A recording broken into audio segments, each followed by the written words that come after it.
Hello, everybody. Welcome to this LinkedIn live broadcast from MIT Sloan Executive Education. I'm Peter Hurst, Senior Associate Dean for Executive Education at the MIT Sloan School, and it's a pleasure to have so many of you logging in to watch us and talk to us live in this event today. So just to get things going, because we do mean this to be very interactive, please do feel free to put comments in the thread here, any questions that you might have as we go along. But just to get started, let us know two things. Where are you watching from? And what might be one thing that you're really hoping to get out of this session here today?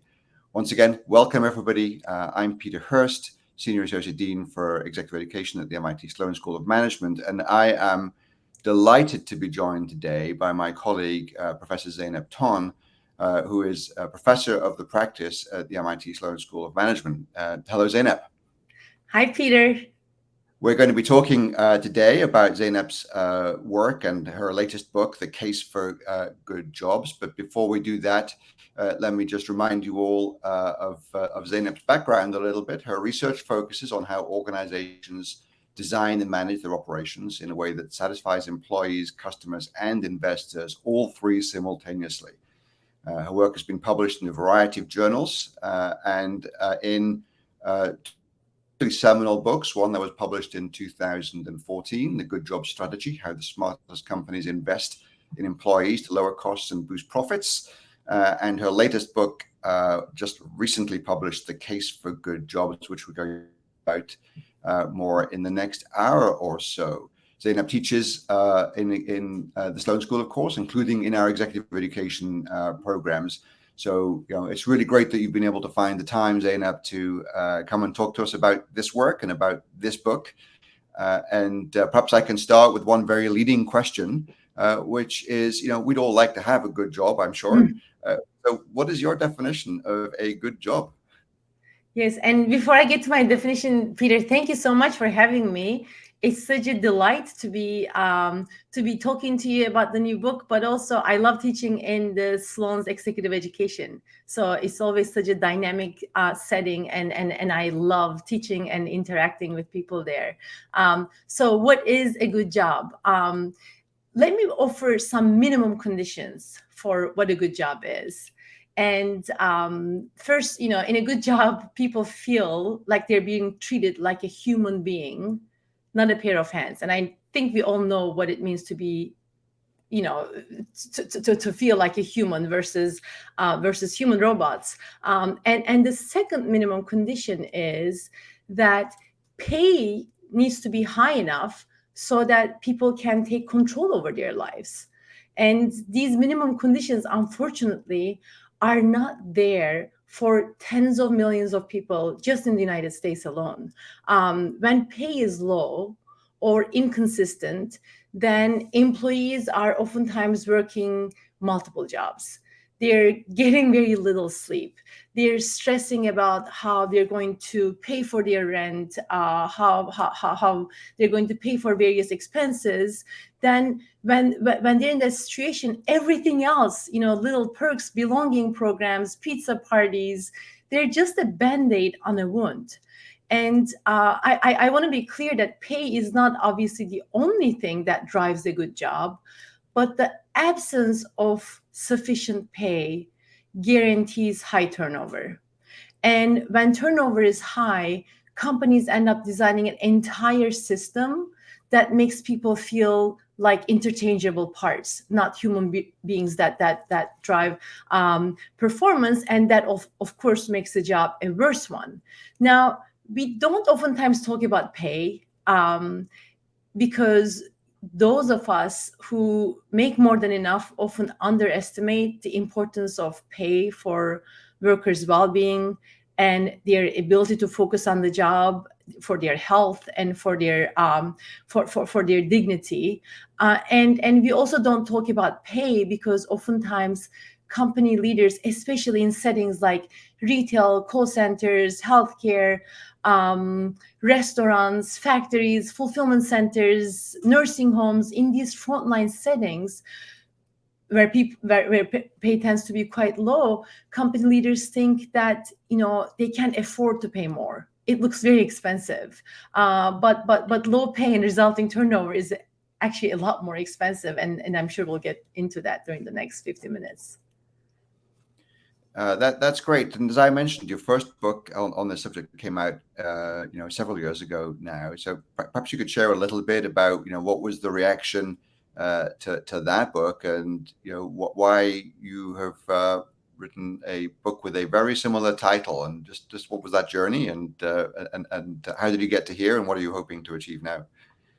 Yes, thank you. So as I mentioned, in settings, in especially service settings, many leaders believe that they can't afford to invest more in their people. They can't afford to pay them well enough so that they can have a living wage and be able to take control over their lives.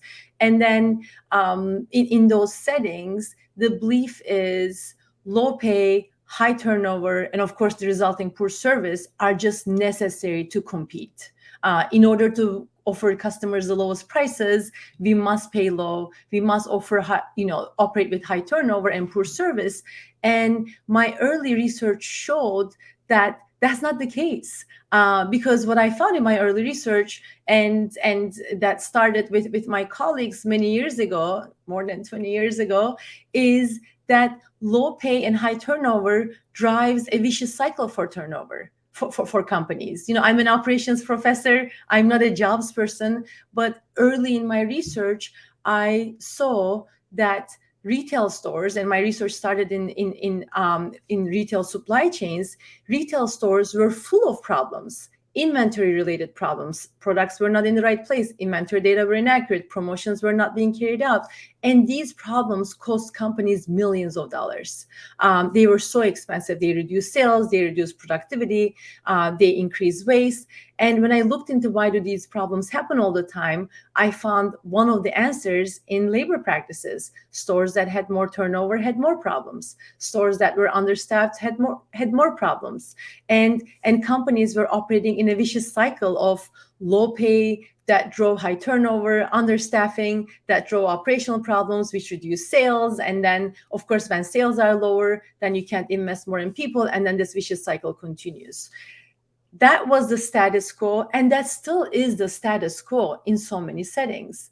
But then there were a bunch of companies like Costco, Trader Joe's, Quick Trip, which is a convenience store chain with gas stations, and Mercadona, Spain's largest supermarket chain. For those of us are attendees coming from Europe, and these companies were operating in a very different way.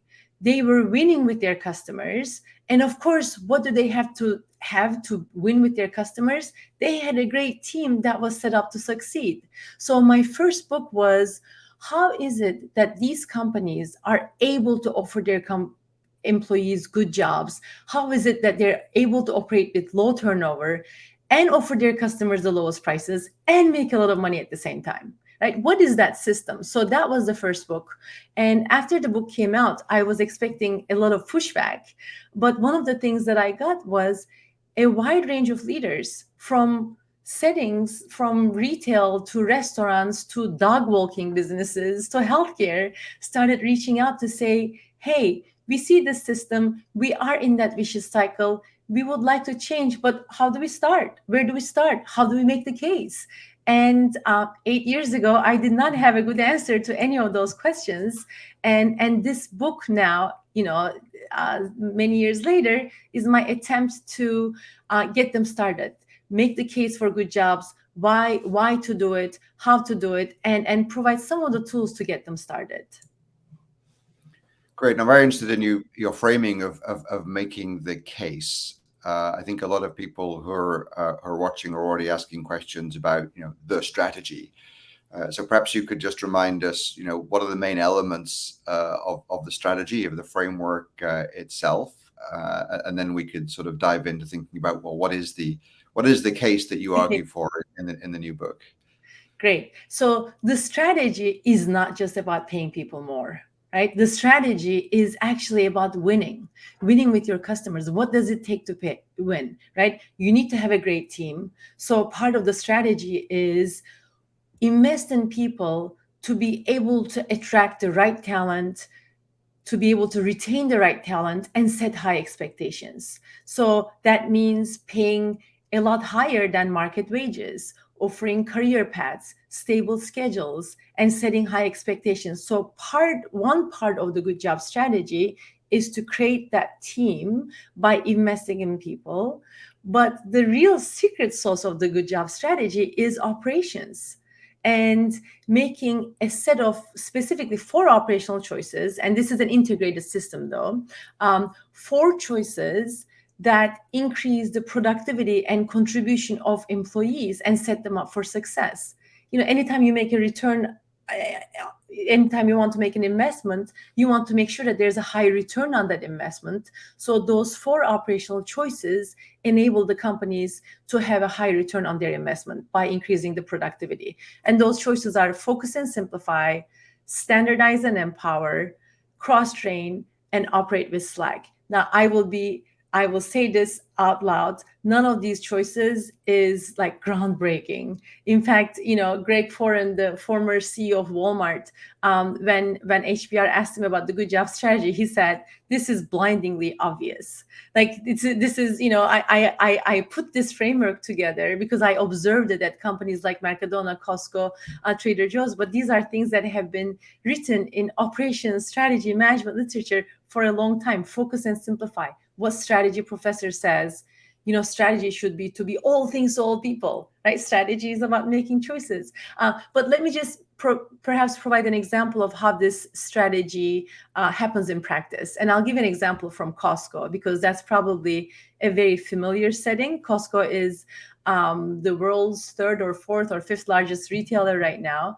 So a typical Costco worker in 2022 made $26 an hour, which is almost $10 an hour more than a typical retail worker. Think about that. Like, they're paying their workers so much more than the average. And almost all Costco managers are promoted from within.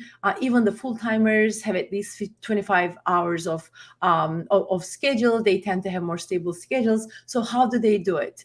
They do that because Costco has designed a system that leverages that investment in people. For example, if you go to Costco, you're not going to see 40,000 products.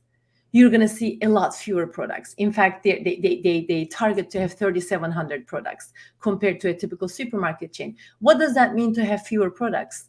Now, their employees can do their work a lot faster. They're a lot more productive. They can check out customers faster. They're a lot more knowledgeable about the products and services. They can come up with improvement ideas. When a customer asks them a question about, why is this out of stock, or why is this happening, they have an answer. And their ability to be productive, their ability to serve the customer, increases their worth for the company, which enables Costco to pay more. If you go to Costco, you may not see, as many products, but you're going to see more people at a Costco store, more employees, than at a typical retail store, because they try to operate with Slack, which is staff the units with more hours of labor than the expected workload. Now, of course, COVID changed lots of things. I want to be very clear that, right? COVID has changed things for a lot of companies.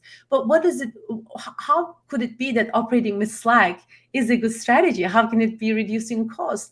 Well, unlike what most people think, lean and mean is not efficient. In fact, in operations management, we teach our students that targeting 100% capacity utilization is a really, really bad idea when you have any variability in your system.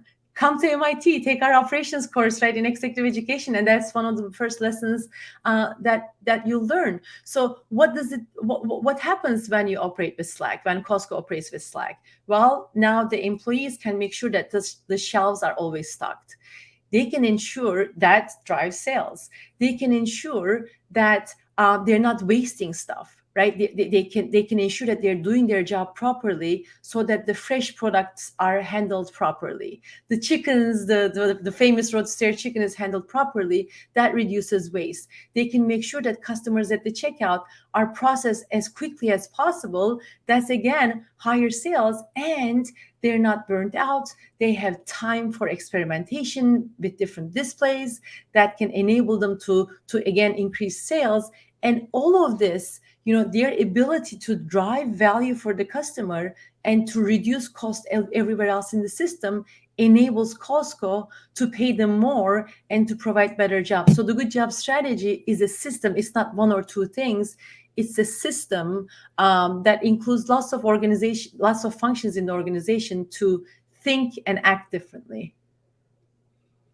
That's interesting. And so the examples that you've mentioned there, it's clearly a kind of a company-wide strategy. So it's put in place from the top. Is that really true of all the examples that you found, that they really are, they need to be implemented in that sort of enterprise level, or there are examples that are locally working? Yeah, from the top, and enterprise is really important here, Peter, because in these organizations, this is not just Costco. This is Quick Trip. This is Trader Joe's. This is Toyota. This is Four Seasons hotels. This is companies that operate with operational excellence. People in the home office in these organizations believe that the most important work is done in the front lines, right? Because this is where the customers meet your brand, right? If you're a hotel, the most important work is not done in the home office, in real estate, in those. It's done day to day with your housekeepers, your front desk staff, your restaurant staff, because they are the product for the customer. At Costco, Jim Sinegal, who comes to my MIT class every year, and he tells my students how when he ran Costco, he used to spend 200 days in the stores. And you ask him why, and he says, because that's where we make the money. So in these organizations, everybody makes decisions in a way that enables the front lines to serve the customer.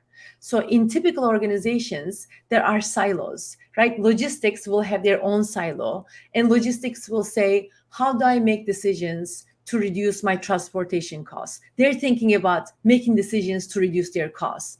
But in these systems, there's an end-to-end focus on the customer, and the priority is always the customer, right? End-to-end focus on the customer. And the question is, how do we make decisions to create value for the customer and to set our employees up for success so they can deliver to the customer? So it is in a retail setting, it's merchandising, logistics, asset control, all of these functions, thinking, acting differently. And so in these companies, if I'm hearing correctly, the system is set up to really empower workers and managers at all levels to make decisions that are based on the interests of the enterprise rather than being locally optimizing. So incentives must be part of that, an important part of that. Well, how yes, does that and I'm work? looking at I'm looking at the comments, and there's one comment from Tim, and he said, I used to work at Quick Trip. The motto for corporate employees was, if you're not serving the customer, you better be serving the people who are. Everything was focused on the customer and the frontline staff. I mean, it's just, to these companies, it's so obvious, right? If you're customer-centered, you're frontline centered. And when you think about incentives, Peter, they are about creating value for the customer, and people are aligned on that. Okay, so this hopefully is making sense to anybody who hears it. It seems, as you said, to be very compelling. And so, if that's the case, why isn't everybody already doing this and implementing these kinds of ideas? What's your sense of that? Yeah, and I'll talk about three biggest barriers and three biggest reasons. These are not all the reasons, but the first one is, and we can get into then success stories perhaps, because it is possible to do. But the first one is, generations of business leaders have been taught that labor is just another cost. Market pay is the right pay. even if it's not a living wage, because labor is just another cost. Lean and mean is what is efficient. And we should make all our decisions looking at spreadsheets and in silos, analyze everything, return on everything on investment. And that type of a mindset makes it very difficult for leaders to imagine operating in any other way. I will tell you, when my students begin our service operations class at MIT, there are some who tell me at the end, I wanted to believe that it was good to invest in people, but I thought that was just that was just too idealistic, right? Until I take the course and I see example after example after example, and I meet leaders who are doing this. So part of it is the mindset, how we see things. The second reason is that investing in people is not seen as legitimate, and this is part of part one. So when a company makes an investment in technology, when they do mergers, acquisitions, when they create a new product line, the investor reaction is oftentimes positive. When a company invests in their workers, when there's higher pay, investor reaction is oftentimes negative immediately, right? And that there have been examples of companies, for example, in 2015, Walmart told their investors that raising pay would cost them X billion of dollars, and the immediate reaction was a drop in their stock price.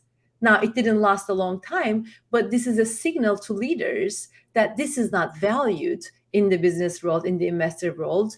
And if you are in your position as a CEO, as a corporate leader, and their tenure has been shrinking over time, then you wonder, do I want to do system change? Do I want to do something like this? Or do I want to do something that's easier and faster to do? So that's the second reason.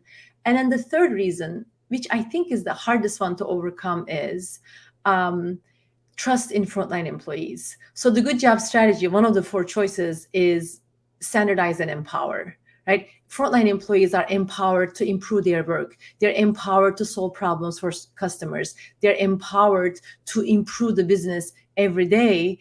And a lot of leaders have difficulty trusting the front lines to make decisions.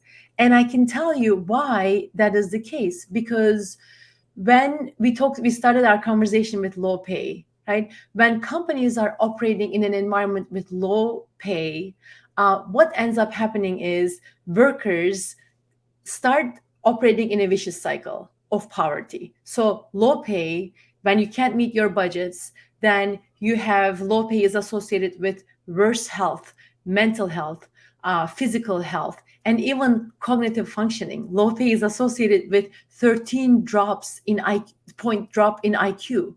So when you're having multiple jobs, so people with low pay have more attendance problems.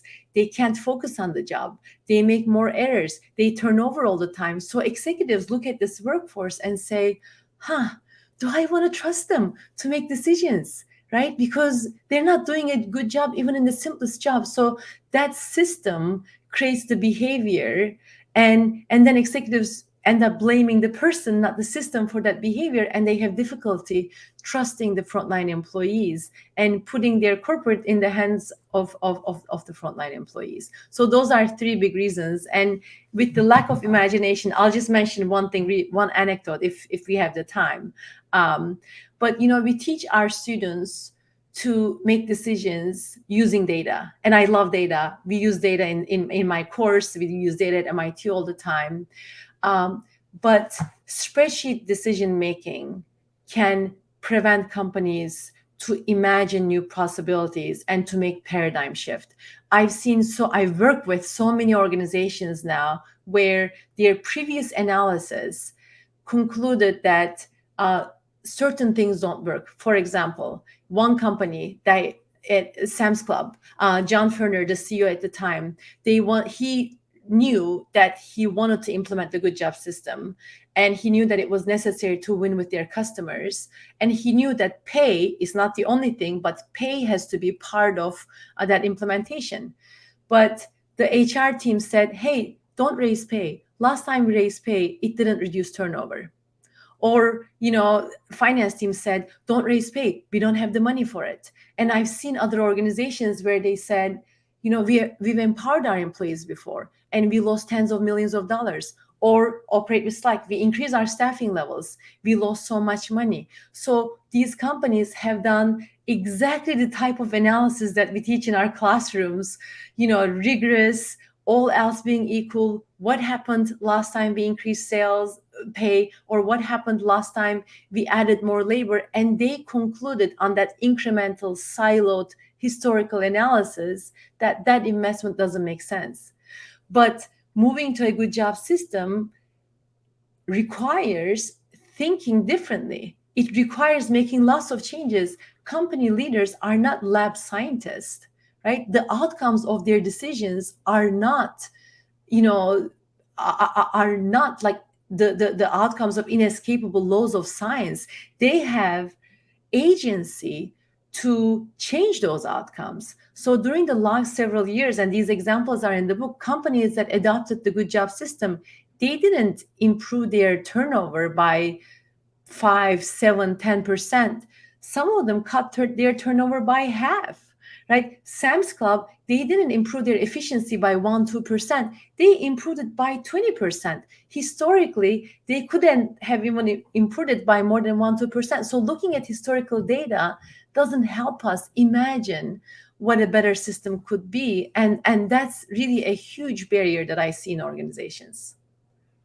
That's interesting. And Mero, a little while ago in the discussion, asked about data, actually. And I think he was thinking perhaps about sort of in real-time operation of the business, what then is the data that we could be or should be looking about and thinking about. And I assume you're not just suggesting we have to sort of wait until the end of the quarter or the end of the year just to see the results. What's your recommendation for Yes. thinking about analytics? And we work with companies, Peter. We use data all the time. We use data to show how bad the status quo is. And let me share with you what data we use. So every company that we work with, and when I say we now, I'm talking about the nonprofit Good Jobs Institute. Every company that we work with, we first quantify employee turnover at all levels and how much it costs to replace your workforce every year, right? We work with organizations where turnover varied from 40% to 300%. And there are direct costs of turnover. Recruiting, hiring, onboarding, training, time to full productivity. So one piece of data to use is turnover costs. And those turnover costs, the direct turnover costs, can be significant. Oftentimes, we find 10 to 25% of overall payroll dollars. But those costs pale in comparison to the cost of poor operational execution. And those are lost sales from mistakes, from slow service, from out of stocks in retail, right? That come from high turnover and understaffing and all the other problems.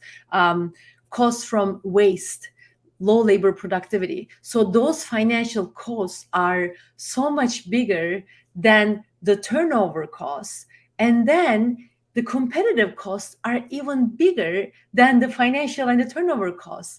I mean, the basic question of, can you win with your customers if you can't empower your workers in a service setting?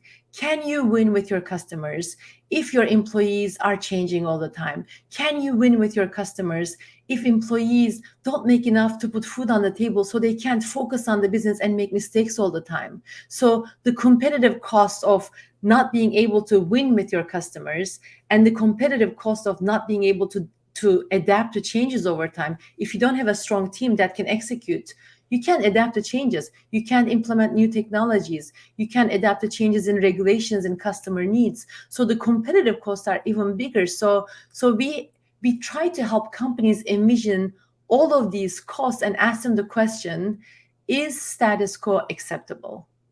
and all the, Sam's Club, Quest Diagnostics, Mudbay, a small retail restaurant chain, when these companies decided to change, the question that they answered was, not changing could be life-threatening for us. We may not be able to survive. We cannot win with our customers. What if a stronger competitor comes into our market? So those are the places where use rigorous analysis to quantify as much as possible the cost of that status quo. And that's interesting. It sounds like the opportunities or the challenges that you're identifying may be things that companies are not aware of acutely or accurately when they start working with you. And that's, do they need to bring in the Good Jobs Institute to have that different perspective? Is there something that companies should be doing that they're not, to understand for themselves what's going on inside their business? Because it sounds like there's a disconnect between what the leaders of some of these businesses that don't have good job strategies actually understand is the state of their business and its actual state. Yeah, this is one of the tools that I try to offer in the book, that, when leaders say it's really expensive to raise pay or to change a system, we say, and this is based on what I've learned from working with so many companies. I remember at the end of a 2-day workshop with a convenience store chain, and convenience stores they have single-digit profit margins. Labor costs represent maybe 10% of their overall cost. So it's really difficult in these environments, right, to make big pay investments. But I remember at one chain, at the end of the 2 days, people were pumped up. They're so excited to do this. And one person asked, but can we afford to do this? Are we going to be allowed to do this? And the CEO responded. He said, we're already paying for low pay and high turnover. We're already paying for it. It's just, let's redirect what we pay in turnover, operational execution costs, and competitive costs into our people and into our system. So that's what enabled them to change. And they can, we would love to work with companies, of course, but they can also do this on their own. Is that what you just described there? What was running through my head a little bit was that the notion that perhaps we need a new form of accounting to actually recognize and take account of some of the factors that you're talking about, which don't show up in P&L statements and sheets, except to the extent that they ultimately affect the bottom line, but they don't show up like labor costs and inventory costs or anything else. Exactly. Labor doesn't show up as an asset in the asset, in your balance sheet. It shows up as a cost in your income statement. Customer goodwill, right? Your customer, whether they want to buy from you, that doesn't show up anywhere in your income statement. So it would be nice to have different accounting of where some of these customer and employee affections and investments could come from. That's great. Some of the people watching this session live, or perhaps the recording of it, may well be CEOs in a position, or C-suite at least, in a position to act and maybe approach you, come to the Good Jobs Institute and look for your help. But many people, and I'm seeing this in the chat and the conversation as well, probably not in that position themselves in the organization. And so I'm wondering, to what extent is the book, The Case for Good Jobs, a tool that people throughout the organization could use to try to really raise these ideas, these questions inside their own organization in a way that could have the influence that it needs to actually get the C-suite and perhaps investors to pay attention? Yeah, at a minimum, I think everyone in the organization could work toward creating awareness of how bad the status quo is, how bad it is for customers, how bad it is for employees, how bad it is for company operations and performance. So that is something that so many different functions in the organization can do. Another thing that they can do, which is not some big system change, but every function in the organization can start thinking about their own decisions that they make every day and ask them the question, how does this affect the frontline employees and their ability to do a good job and their ability to serve the customer, right? Because oftentimes when we work with organizations, we see that siloed functions in the home office, all good intentions, of course, but they end up making so many decisions and throwing so much into the front lines, and sometimes all at the same time because there is no coordination, that the workload in the front lines becomes unmanageable. The disconnects are, we work with organizations where the leaders will say, hey, in the front lines, you could look at our labor models. We're already operating with Slack. We calculate how long it takes to do certain tasks, and we always staff our units with more hours of labor because we want them to be able to take care of the customers. But the labor models that they have has no connection to reality because it doesn't include all the demands that are put on the front lines. In a retail setting, for example, it doesn't include all the merchandising decisions that are made in the last minute. It doesn't include the promotions, price changes, new introductions, and the workload in the front lines is so different than what is on spreadsheets and on data. So that's another thing. And the third is spend time in the front lines. Spend time in the front lines where your customers are meeting your brand, and see what the work is, see what your employees are going through, and see what prevents them from being able to do a good job for their customers. Those are all steps that anyone can do. Now, you may not be able to make huge merchandising changes. You may not be able to make big pay changes. Those are decisions, those are choices that need to be done at the higher level, but you can start making that groundwork. Right. Now, let's say that someone is in a company that learns about these ideas, decides it wants to really implement the system. This is a really big change, and we all know that organizational change can be very difficult. It's also probably changing the culture, or needing to change the culture as well. I'm guessing that you're going to say that we have to make all these changes because it's a system essentially in concert. You can't do what we would often do in business change and break things down into a series of small changes. So, what are the examples of companies that have grappled with that, and what's enabled them to be successful in making such a big change or set of changes all at once? Yes, and I will try to. You mentioned a few different things, Peter, and I would love to, both what enabled them and how, system change or any big change in general, there's such change fatigue in especially large organizations, and everybody thinks, oh, this shall pass too. We've gone through so many CEOs, we've gone through so many corporate leaders, they all bring their own thing, and this shall pass too. And I'll address that as well. What enabled these companies to change? I think the first thing was how they framed the system change. They didn't frame it in terms of, oh, we want to offer better jobs, right? And they all wanted to, from an ethical perspective, of course, they all wanted to do the right thing. But they framed this as, we have to do this to be able to survive and grow the business. We have to do this to win with our customers. So they framed this around creating value for the customers, and almost like an existential threat. If we don't do this, we're going to lose our business.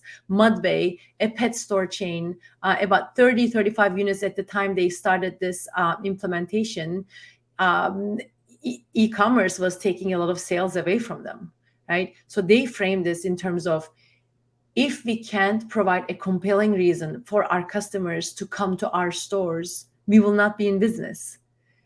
Sam's Club, another retail chain, said that they were way behind Costco, their biggest competitor. Their same-store sales growth was not great. They had so many execution problems. They had high turnover, and they realized that their status quo was not acceptable if they wanted to grow the business.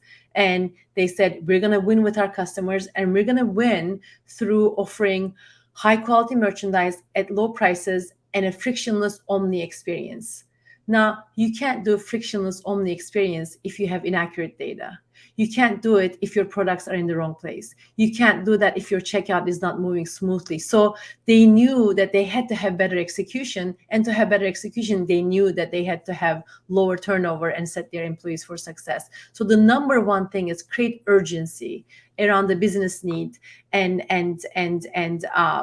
make it around the customer. The number two thing that they did was aligning the different functions around the system change. So every function in the organization that drives the work in the front lines has to be part of this change, right? So in a restaurant, the ones who are designing the menu, the ones who are choosing the suppliers, the ones who do the logistics, all of their digital, right? They all drive the work in the front line. So they all have to be part of the system change. So aligning the functions, reminding them of their roles, those were the most important ingredients for getting started. And then just like there's a vicious cycle, there's a virtuous cycle. In a system change, you don't have to make all the changes all at once. Many companies can't afford to make all the pay investments, all the labor investments all at once. So it's really important to make some smart initial changes to get out of the vicious cycle as quickly as possible without breaking the bank. And working with a bunch of companies now, we have observed what enables them to do that, and we can get into that in a second after what changes to make first. But I want to come back to the system change. Culture change is really difficult. One of the biggest pleasant surprises to me has been, and now we work with dozens of companies, we've done dozens of workshops, and we bring people together in these workshops, and everyone in the organization starts seeing how their decisions affect the front lines. We also, in addition to all the data that I mentioned, we also have the companies present what percentage of their full-time employees are making a living wage. When leaders see these data, there's oftentimes silence in the room. The day before yesterday, I was running a workshop with another convenience store chain, and the CEO said, "Now you're making me feel like a really bad manager." And I said, "Let's remember, we're here now. We're going to get to a much better place in the future." But no one is proud of the status quo when they see it. And people want to do this because they want to win with their customers. But I've been amazed at how much people want to do this because this also appeals to their hearts. Nobody wants their front lines to have a bad job. Nobody wants their customers to have a bad service. So the number of people in the organization who want to change, who embrace this change, has been one of the most meaningful things to witness. And the effect that these changes had on the lives of people. I remember Sam's Club, when they announced their first set of pay raises, $5 to $7 an hour from a basis of $15 an hour. This is a big deal, right? You're having like more than 30% increase in your pay. The leaders there told me, they said, when this was announced, people were crying. Some people said, "I need to call my wife because I don't have to have a second job anymore." Being able to make decisions like that as a business leader, like that shows you how noble this profession is if it's practiced right, like Clay Christensen says. So I'll stop there, and then we can get into the more fun of, what changes to make first to get out of the vicious cycle. If you would like, those are more tactical things that I get excited about. Sure, we definitely had some questions looking for advice on essentially, where to start, what order to do things in, then, which I think is would be great to get into. And as we do that, perhaps something we could sort of try to touch on as well. There were some questions that I think had to do with sort of the scope of applicability of your work in this space. A lot of the examples that you're talking about, and I think that you have studied, are tend to be large businesses in the sort of retail customer-facing kind of space. And so the questions are, to what extent do these concepts apply, to other kinds of organizations, whether that's because, in government service, which is, citizen facing, it's a kind of consumer Yes. customer, or smaller companies that are retail customer facing, or smaller or larger companies where it's more of a B2B setting. You still have customers, and maybe they still behave in many ways like a retail customer would. We've all had that experience trying to work with our supply chains. I'm sure that we encounter some of the same challenges that you're describing happen on retail store floors. But just some curiosity about Yes. how broadly you could apply these ideas. Look, I'm an academic, so I'm not going to say it applies to every setting. But I will say in this book, I offer examples from a wide range of settings, from $60 billion retailer to 2 units of a restaurant, very small business. So in terms of size, there's a big variation in companies that adopted this system. There are examples from hospitals, Cincinnati Children's Hospital in the nonprofit healthcare setting. There are examples from factories. Dublin is a manufacturer, and the Good Job system has a lot of parallels with the Toyota production system, right? We have, and one of our advisors at Good Jobs Institute is from Toyota. We work closely with him because so many of the changes are very consistent with Toyota production system. In fact, we tell organizations, if you want to adopt the Toyota production system, this is a nice first step, because the foundation of the Toyota production system is stability in people, stability in work, stability in your machines. So this is a great foundation to be able to implement the more one at a time problem solving. And there are call center examples in the book. There are nursing home, senior living examples in the book. I'm trying to think. There's government example, but Toyota, their Toyota Production System Support Center has worked with the government, multiple, with the mayor's office in New York in numerous different ways to improve operational performance, which of course enables jobs with meaning and dignity in the government sectors as well. So that's one thing that's very different in this book than the previous one, because the previous one was only on low-cost retail, and this one has financial services. Is another one, casinos. So there are wide range of examples. That's a very compelling reason why I've already got my copy. Thank you very much. But if people don't have it, then it's very worth getting hold of so that you can see all those examples. Let's move on. You touched on there, perhaps in our last 10 or 15 minutes, the question of sort of the operationalization. What did you want to share about that? Yes. So let's say that you've created that urgency, you've aligned everyone, so you're working together. Now, what changes do you make first? Now, I want to be very clear that every organization is different, right? So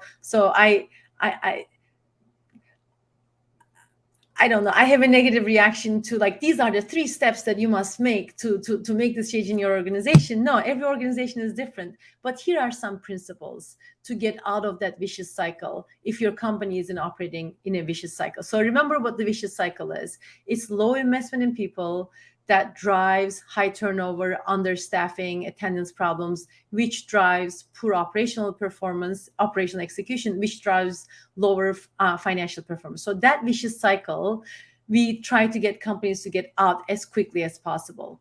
Now, of course, to get out of it, one of the investments that need to happen is increasing investment in people. Right? So investing in people, especially if your organization is a high turnover organization, and if you looked at the data and you realize that so many people are not making a living wage, that has to be one of the biggest first set of changes to make, along with other things. But how do you raise pay or give people more hours without breaking the bank?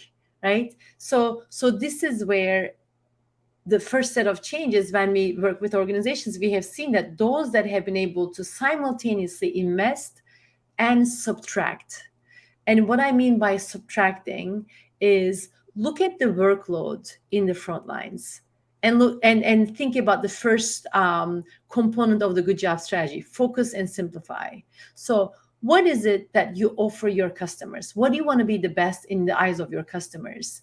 And what are some of the things that you have added over time because you wanted to increase sales, because you wanted to add more traffic, but it actually did not increase value for your customers because it's not the strategy that you've been following. So what are all those things that you've added, and what can you subtract from there? What are all the demands from the home office that comes to the front lines, and you can subtract from it? So I'll give you an example from a call center, Quest Diagnostics. When they started this their system change, they had so many different changes to make, and they realized that they had to start somewhere. And they realized that the biggest driver of turnover was pay and career paths. So they knew that they had to increase pay, they had to create clear career paths. They raised pay from $13 to $14 an hour. This is 2016, and then added more raises at 3, 6, and 12 months to value tenure. And they created very clear career paths. So within the first year, if you accomplish this, then you can move on to this, and then you can move on to that.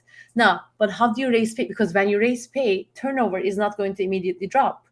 There are some people who are there who might be working for you that they were not the right people that you hired, but you hired them because you were operating with high turnover, that like you're hiring anyone.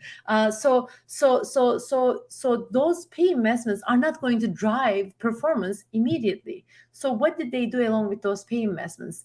They looked at the work that the reps do, the call center reps do, and they said, what's value added work? What's not value added work? How can we reduce it in a way that enables us to serve the customers better? They surveyed their customers, and they realized that their reps were making phone calls to customers, telling the customers about negative tests. So if a test has a negative outcome, the rep would call the customer, and these are doctors' offices. This is a B2B setting, right? This is doctors' offices and hospitals, and telling them that the tests were negative. And their customers said, we don't need to hear that. We don't need to get a phone call from you to hear about this. And that was the outgoing calls. They dropped by 12 or 13%, which reduced the workload, which subsidizes the pay investment.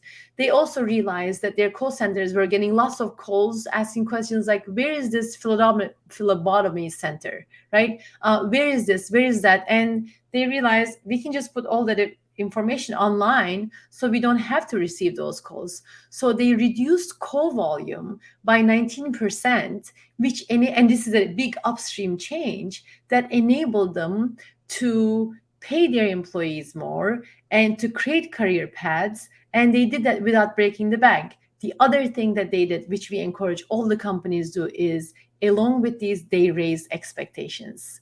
And, high expectations is a gift in so many environments, right? In high turnover, vicious cycle environments, unfortunately, these environments end up being environments of low expectations. Companies can't have high expectations of their employees, and employees don't have high expectations of their companies. So it's a really bad place to be. So Quest Diagnostics, in their previous system, they have this attendance policy, which was a very relaxed attendance policy because they didn't want to lose people, and they created a more, much better attendance policy for a high expectation system. And when they announced that attendance policy, one of the reps got up and he started clapping. Now, when you're in a team and there are a few people who are not performing, they can bring the whole team down, right? So the high expectations really is a gift. But this combination of reducing the call volume, investing in people, creating high expectations, enabled them to get out of that vicious cycle. And then once they got out, then they could start making other changes. For example, once they reduced turnover, now they could empower their front lines to make decisions. Now they could empower their front lines to be able to come up with process improvement ideas and implement those ideas. And so that was from a call center setting. It's the same thing with the other retail or restaurant chains as well, that they started first subtract and invest at the same time to get out of that vicious cycle as quickly as possible.